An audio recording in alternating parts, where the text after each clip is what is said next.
Hey builders, before we begin, I have a quick question for you. Are we connected on social media? The reason I'm asking is because as much as I love giving you the podcast episode every single week, I'd love to take our relationship deeper. So if we're not connected on social media, let's connect. I'm on LinkedIn at Robin_Mindsteps. I'm on Twitter at Robin_Mindsteps. I'm on Facebook at Robin Jackson. Please, let's connect so we can keep the conversation going. Now, on with the show. You're listening to the School Leadership Reimagined podcast, episode 249. How do builders like us make a dramatic difference in the lives of our students in spite of all the obstacles we face? How do you keep your vision for your school from being held hostage by resistant teachers, uncooperative parents, ridiculous district policies, or a lack of time, money, or resources? If you're facing those challenges right now, here's where you'll find the answers, strategies, and actionable tips you need to overcome any obstacle you face. You don't have to wait to make a difference in the lives of the people you serve. You can turn your school into a success story right now with the people and resources you already have. Let's get started.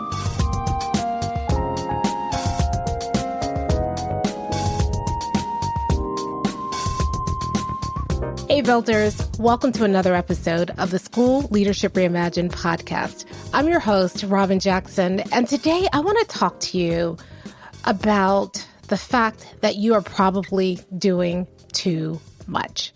Now, you probably know this already, or at least you feel this way, and yet it's really hard to figure out what to stop doing, where can you let some things go? And so today I want to have a very practical episode where I help you figure out what you can let go of. If it's time to take things off teachers' plates, where do you start? How do you figure out what to take off teachers' plates? And how do you do that in a way that doesn't hurt your momentum towards your vision? In fact, by the time we're done with this episode, I'm hoping that the fact that you actually take things off of people's plates actually creates more momentum towards your vision.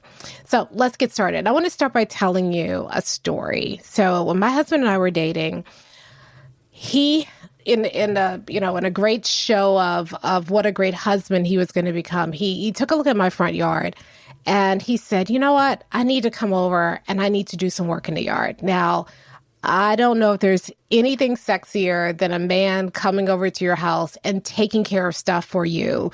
And I was so excited. And so on the day he came over and, let's be honest, my yard wasn't the best, but it wasn't too bad. I mean, he didn't have to mow the lawn or anything because I had fake grass in my yard. Yeah, talk to me about that later. Don't judge me. I travel too much to be able to mow grass. So I had fake grass in the yard. It was a small yard. It's a yard in DC. So in the city, so small yard. But I did have some bushes in the yard. I had two huge bushes in the front. And then I had a row of rose bushes that I planted several years ago.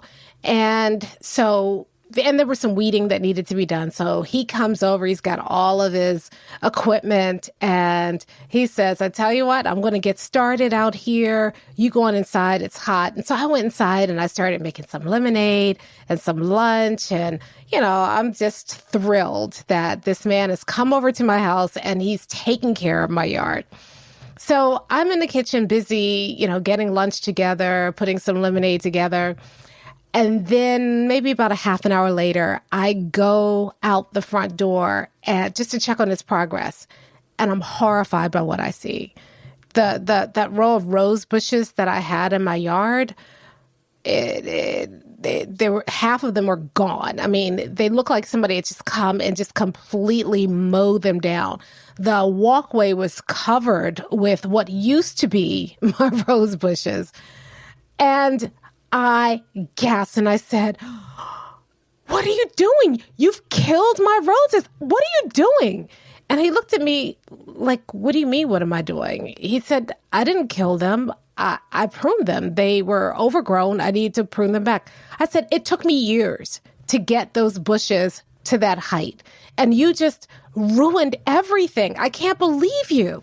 And I'm all upset. And then he's looking at me like, haven't you ever heard of pruning roses before? And he can't understand why I'm so upset. And I'm like, look at this. You've ruined everything. It's going to take them years to grow back. I can't believe this. And I'm just distraught. And he's trying to explain to me the concept of pruning. And I'm like, I get it, but you did too much. I understand. I prune those bushes all the time.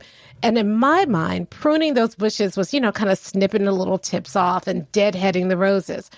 And he was like, that's not pruning, and you need to do that. You have to do that because they were overgrown and spindly, and this will make them come back thicker, and they'll be back before you know it. And I just could not be consoled. And we ate lunch in silence, and I began to reconsider whether or not, I had made a right choice in dating this guy and letting him come over to my house and just massacre my rose bushes. And anyway, of course, after a few weeks, the bushes began to grow back. And after a few months, they were better than they were before he pruned them, thicker, more roses. And of course, I ended up marrying him, and I still believe it was the best decision I've ever made. But at the time, it felt so painful. And I think about that experience a lot when I am working with principals and I am helping them figure out what to let go. Because oftentimes in schools, we start programs and we invest a lot of money in the program. So we invest money and time and energy and effort, and we invest leadership capital in programs. Here's what I mean by that. We go in front of our staff and we say, hey, listen, this is going to be the thing that helps us achieve our goals. And we convince them, and we use leadership, I'm using air quotes here, leadership capital to convince them to take on more work, to do things differently, to try a program. If it doesn't work, then they're looking at us like, see, I told you it wasn't going to work. And here you are, once again, wasting our time.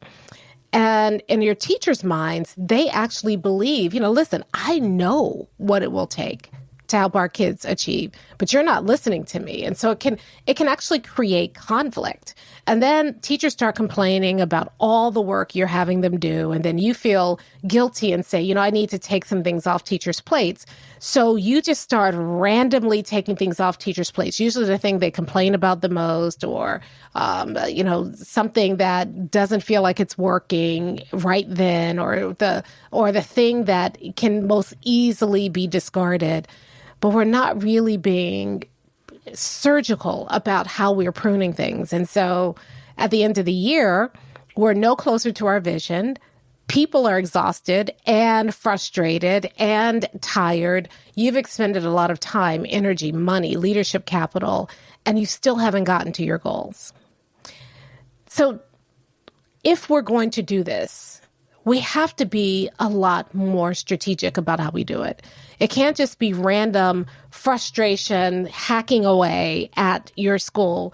You need to be very intentional about pruning, getting rid of the good to make room for the great, getting rid of the things that are nice, but they're working marginally, so that you can put your time, energy, and effort in the things that are really going to make a difference.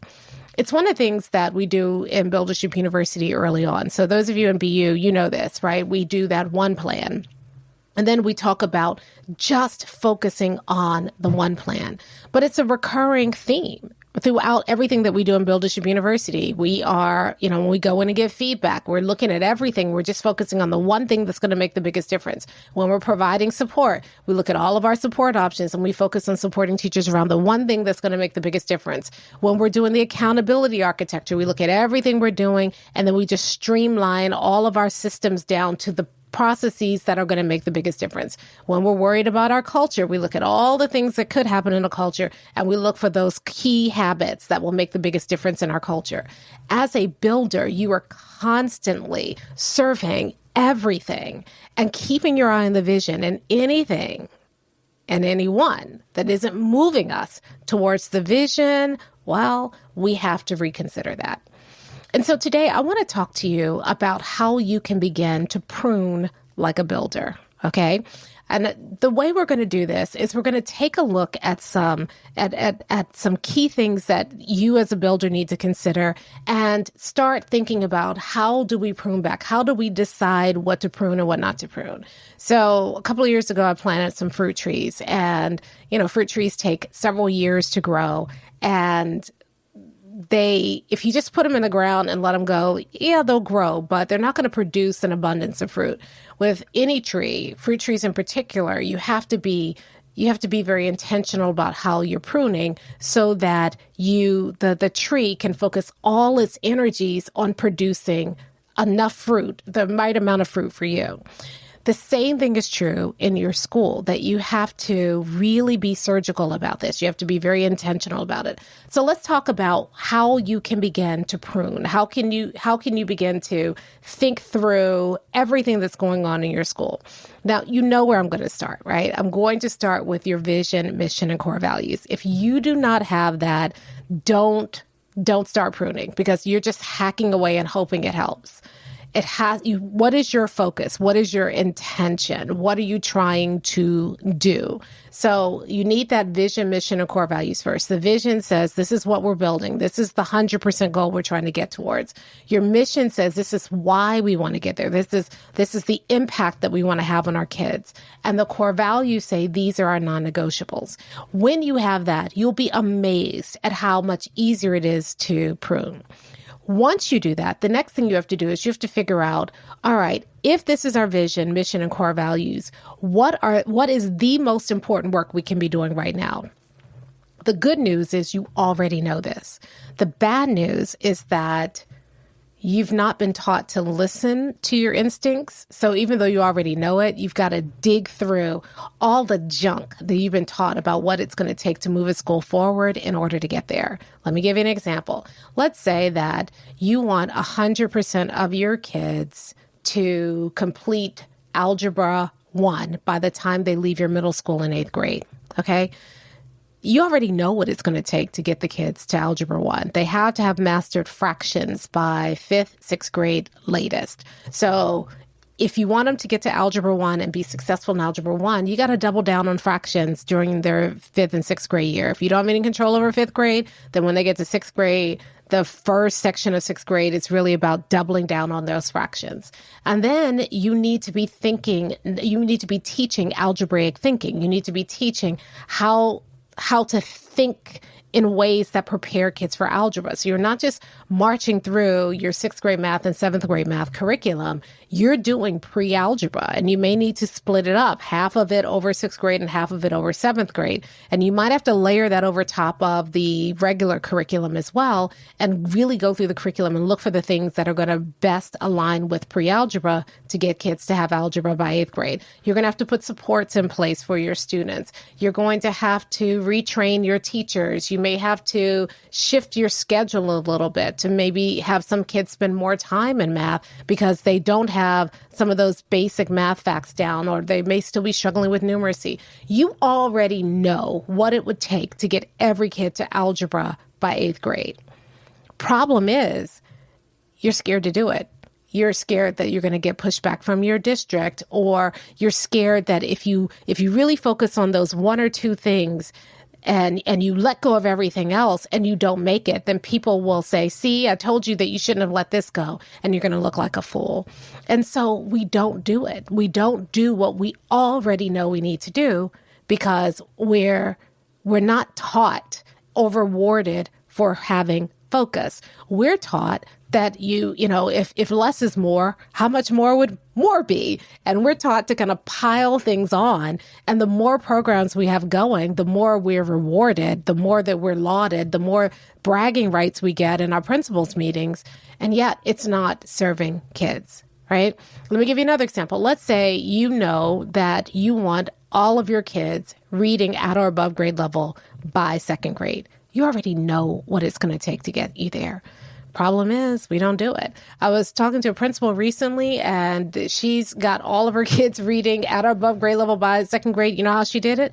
Very simple. She pre-tested the kids, tried to figure out where they were. Then she was very focused about giving kids what they needed based on their test results. And then she followed up to assess to see if they were getting it. And she made adjustments. And the teachers just did that. They just focused on where kids were and giving kids what they needed to get where they needed to be. It's so simple, and yet we overcomplicate it by all these crazy curricula and, all this extra stuff that isn't moving kids towards reading. You already know how to get to your vision. The problem is you're doing 25 other things that aren't moving you towards your vision, but you're doing them anyway. And so if you can prune away all the stuff that's good, great. I mean, yeah, sure. We'd love to have, I don't know what, kids learning scatter plots, or sure, we'd love to have kids doing some vocabulary games or whatever it is, whatever else it is you're doing.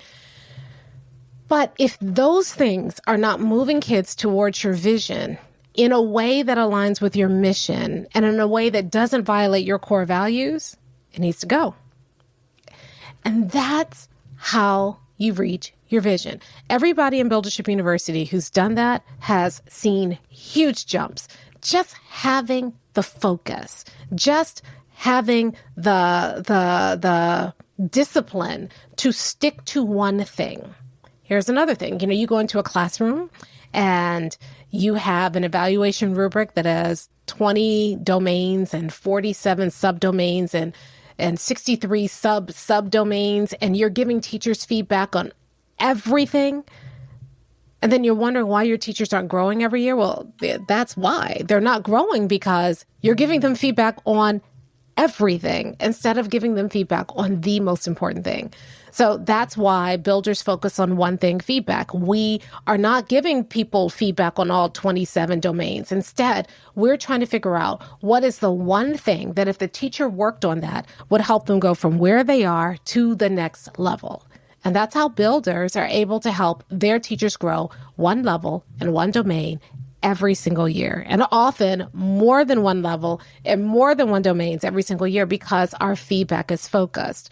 We are giving teacher support on everything. We're doing, staff development, and, this month it's this and next month it's that. And if we get a whole day, we, have a session on this, a session on that, a session on this. And then we wonder why our teachers aren't improving. What if we spent an entire year helping teachers grow in the most critical thing for our school? What if every staff development effort was focused on that? How much farther could you be along towards your vision?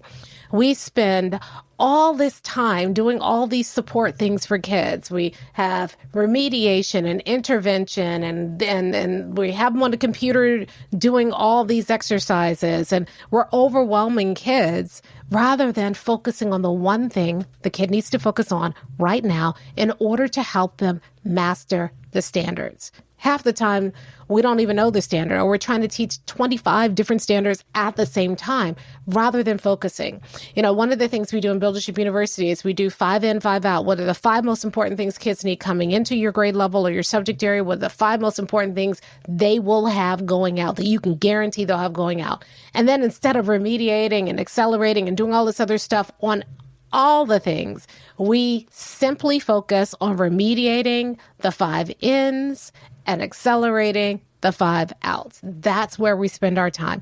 And that's how kids can achieve the standards of your grade level, because you've spent the time really pruning away all the extra stuff and focusing on just what matters most.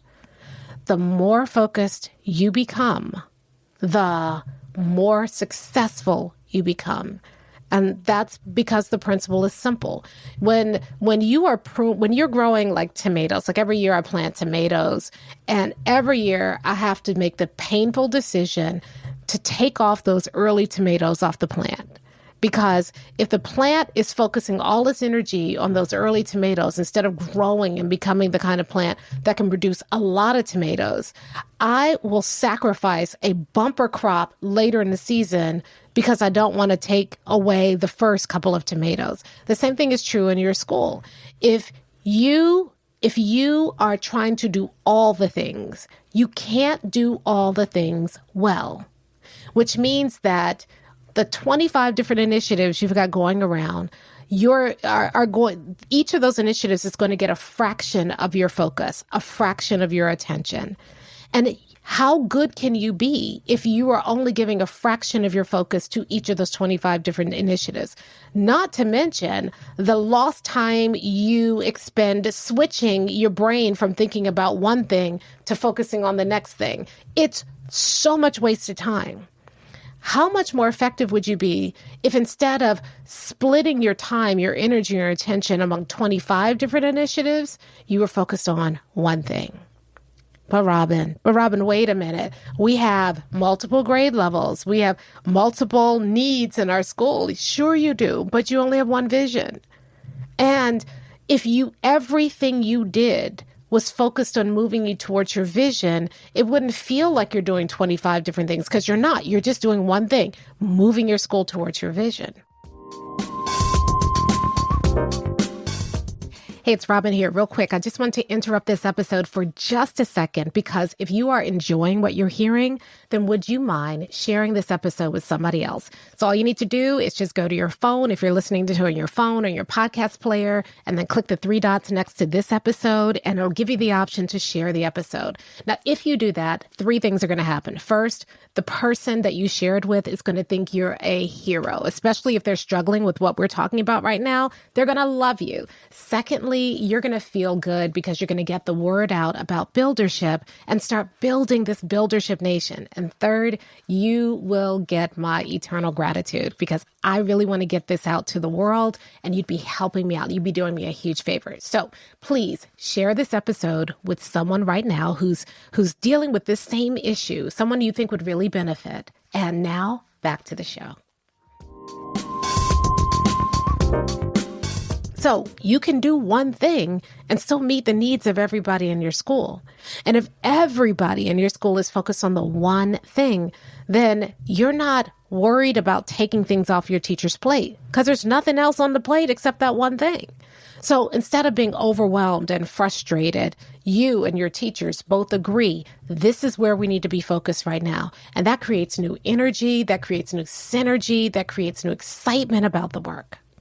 So here are some questions that you can ask yourself to figure out whether or not something needs to stay or it needs to go. And we're going to get real surgical about this, and it's going to hurt. I'm warning you. But if you do this, you can stay focused. Okay, so the first thing, everything you're looking at, will this move us towards our vision significantly? That's the first question. So think about all the things that you're doing. Let me give you an example. Let's say that your vision is that all of your kids will be at or above grade level. And right now you are focused on, implementing a new social studies curriculum. And you're focused on SEL work with kids and building relationships with kids. And you're focused on enrichment activities for students to kind of help things be more relevant to their lives. And you're focused on great, standards aligned instruction. And you're focused on creating formative assessments. And you're focused on benchmark assessments every 2 weeks to check whether or not the kids are on grade level. And you're focused on, listen, I've already lost track of all the things that's on that list right now. Of all those things, which one of those things actually moves kids towards your vision? Okay. Now you might say all of them, but really all of them? Listen, having relationships with kids is really, really important. But is it necessary for you to have a relationship with a kid for a kid to be at or above grade level? That's what you have to ask yourself. If the answer is yes, and you can demonstrate how, you keep it. If the answer is no, it goes. Okay. Second thing, let me give you another example with that one. Let's say that you're focusing on benchmark assessments every 2 weeks. Are those benchmark assessments moving you towards your vision? If they're not, why do you need to do them every 2 weeks? Would once a month be sufficient? Do you need benchmark assessments and formative assessments? Those are the kinds of questions you need to ask. Now, notice when I gave that list of things, none of those things in and of itself was a bad thing. They're all good. But if you try to do all of those things and your attention is divided amongst all those things, will you get to your vision? And if the answer is no, then you have to think about those things may be good, but will that good get you to great? And if it doesn't, it needs to go. Okay?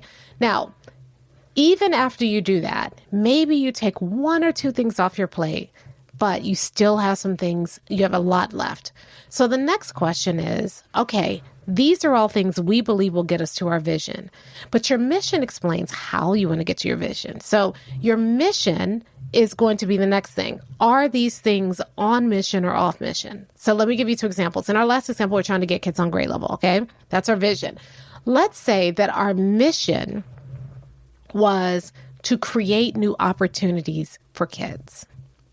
So you've gone through your list and you've got 4 or 5 things left on your list. You've got SEL, relationship building, benchmark assessment, standards aligned instruction, new curriculum implementation.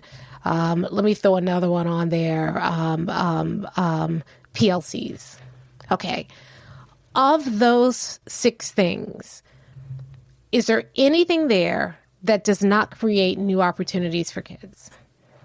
That's the question you have to answer. Now, in my head, depending on the school that you're in, any of those things could come off the list based on that mission. Now, let me give you a different mission. Let's say your mission isn't to create new opportunities for kids. Let's say your mission is to create joyful learning, to help students learn joyfully, to find the joy in the learning. How would you trim differently? What would that list look like if your mission was different? And that shows you how making these cuts isn't something that's just across the board. This is good, this is bad. Making these cuts really has to align with your vision and your mission, and then finally your core values, right? One of the schools we worked with has a set of core values I love, and one of their core values is keep it simple. So now that you look at that list, you trimmed a little bit more, but you still have a lot on that list. Keep it simple says, maybe we don't do this as often, or maybe we're not doing such an elaborate SEL program. Can we hit SEL needs another way? Maybe our curriculum rollout has been too complicated. How do we make it simple? How do we go cut through all the curriculum documents and find the essence of the curriculum and roll that out, right? Now, let's say a core value was different. Let's say a core value was persevere until you achieve your goal. All right, then maybe relationship building becomes more important because that relationship allows you the opportunity to keep encouraging kids who are giving up. And they won't be encouraged unless you have the relationship to be able to detect when they're giving up and to be able to find ways to help them persevere when they give up. Maybe the benchmark testing isn't as important. So that's where you start playing around with it. So first, does it help us move us towards our vision? Does it help us achieve our mission? And is it in alignment with our core values? If the answer is no to any of those 3 things, it should go. You don't need to be doing it. But here's the beauty of it all. When you make those kinds of decisions, because you're sifting it through a vision, mission, and core values that you created together as a group, people see it. Even their sacred cows, they're willing to sacrifice them because they sacrifice them at the service of something bigger, the vision, mission, and core values. Secondly, if you're worried about pushback at the district level, well, you can go through and make a legitimate case for any pruning that you do, because you're moving, you can make a case for how getting rid of this and focusing on these things over here is going to help you get to 100% achievement. What district's going to argue with you about that? Especially when most districts are only targeting 5% growth. You're saying I can get 100%. And the more you do the work, the more you prove that it can be done, the more the district leaves you alone. And the other benefit is that the work feels focused. You have energy because you're not just doing something because you've always done it, or because somebody else told you to do it, or because you went to a conference and saw somebody do a presentation and you thought maybe I can do that. Instead, everything you're doing is in alignment. Now, I have to tell you, this is hard. In fact, we just went through this. We just had a meeting about this the other day with the stuff we're doing inside of Buildership University. And I struggle with it because I'm an idea person. I'm always coming up, we could do this, we could do that. I consume a lot. I listen to podcasts, I read books, I at conferences, I'm always talking to people. And so I have tons of ideas and things that I want to do. And every time we sit down and talk about some of these ideas, we always go back to, will this help us achieve our vision? Is this work on mission? Does it align with our core values? And if the answer is no, it has to go on the hopper or it has to go away. Now, sometimes it's really hard for me because there are things that I really want to do, things that I think are good ideas. Sometimes it's hard for me because I get bored, frankly, doing the same thing. And, I've talked to you before about how success is boring. Just because it's boring doesn't mean that it makes it easier. I mean, I know that, but it doesn't make it any easier. Sometimes I wonder if by choosing to be so narrowly focused, am I closing us off to opportunities that exist? But here's what I can tell you. Even in the moment where it feels hard to prune, when you take a look back, after you've done it for a while, you'll look back and you will see how much farther you've gotten and how much faster you got that way because you had focus.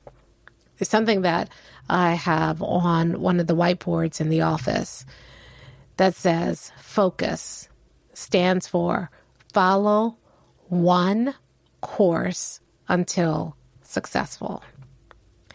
And every time I've seen leaps in the work that I've done, every time I've seen leaps in the work that other people in BU have done, when you get down to the core of how they were able to make these dramatic jumps, and I'm talking about, 10 to 80% increase in student success in the course of one semester. We have 2 high schools right now who have set 100% vision. And in one semester, they jumped from anywhere between 40% and 70% success to 98% success in one semester, just because they focused. And they're going to get to 100% faster than they even realize because they're focusing. We have elementary schools that have set huge visions for their kids and having kids on grade level. And just by focusing, they're getting there. And so as hard as it is to prune things back, if you take a look, and this is what I encourage you to do. I encourage you to sit down and do an initiative audit. These are all the initiatives we have going on right now. This is everything we have to do. Put each one on a sticky note. Don't make a list because it's hard to make a list, because when you do a list, when it's done, it always looks like, well, that's everything. And if I cross off one thing, then what does it look like? I want you to write each initiative on a sticky note. And then I want you to put it up on a wall. And then I want you to take a sticky note away and then say, what does that mean? What does that look like? How does that look? Can we still achieve our vision, mission, and core values if this sticky note is gone? If you don't miss it, then you should never put it back.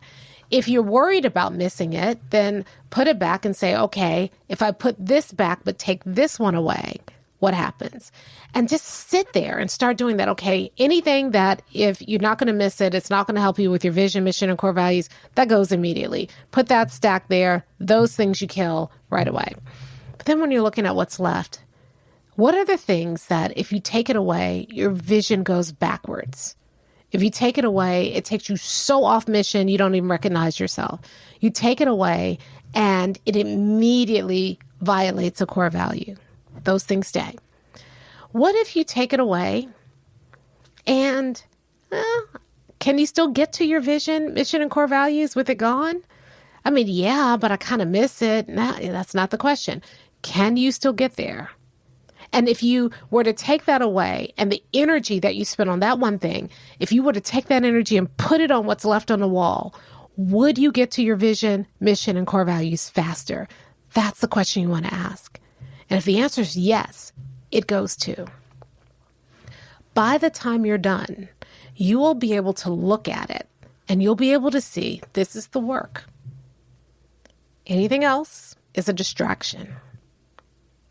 Now, those of you in BU, that's the way, I mean, that's, you have a one plan. The one plan does this, right? So you can use the sticky note process if you want, but that one plan, when you get to that one plan in level 1, the one plan is this, it's the same process and it helps you really focus.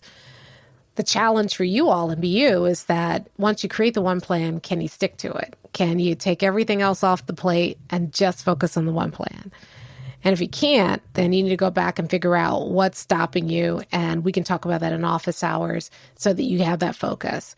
But for those of you who are not in BU and you don't have that one plan or the training, try the sticky note thing and see what you come up with. Doesn't hurt, takes you an hour. I would even do it. You could do it by yourself. You could do it with your admin team or a few trusted colleagues. And then just see, what does your school look like pruned? What does your school look like if you got rid of all the other junk and just focused on the things that moved you towards your vision, mission, and core values? How much more quickly could you get to 100% if that were the work you focused on? I bet you'll surprise yourself. I bet you will see that there are a lot of things that you've been doing for a long time that you're doing just because you've always done it, not because you can see how it's going to move you to your vision. I bet you're going to find out that there are some things that you thought you needed, you really don't need. There are other things that you've kind of ignored that are really critical to moving your school forward. And by the time you're done with that exercise, my belief is that you will have really done a deep dive into what it's going to take to get to 100%. And if you focus on those things to the exclusion of everything else, you'll go farther, faster, because you have the focus and discipline to do the work like a builder. I'll talk to you next time.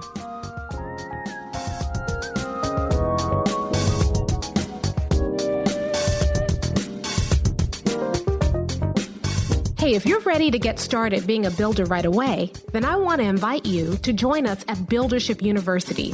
It's our exclusive online community for builders just like you, where you'll be able to get the exact training that you need to turn your school into a success story right now with the people and resources you already have. Inside, you'll find our best online courses, live trainings with me, tons of resources, templates, and exemplars, and monthly live office hours with me, where you can ask me anything and get my help on whatever challenge you're facing right now. If you're tired of hitting obstacle after obstacle and you're sick of tiny little incremental gains each year, if you're ready to make a dramatic difference in your school right now, then you need to join Buildership University. Just go to buildershipuniversity.com and get started writing your school success story today. Hey, it's Robin here, and I want to thank you for listening to today's episode. Now, if you have a question about today's episode, or you just want to keep the conversation going, did you know that we had a School Leadership Reimagined Facebook group? All you need to do is go to Facebook, join the School Leadership Reimagined Facebook group. Now, there are going to be a couple of questions that we ask at the beginning because we want to protect this group and make sure that we don't have any trolls come in, and that it really is for people who are principals, assistant principals, district administrators. So make sure you answer those questions or you won't get in. But then we can keep the conversation going. Plus, we do a lot of great bonus content. I'm in there every single weekday. So if you have a question or comment about the episode, let's continue the conversation. Join us at the School Leadership Reimagined Facebook group. And I'll talk to you next time.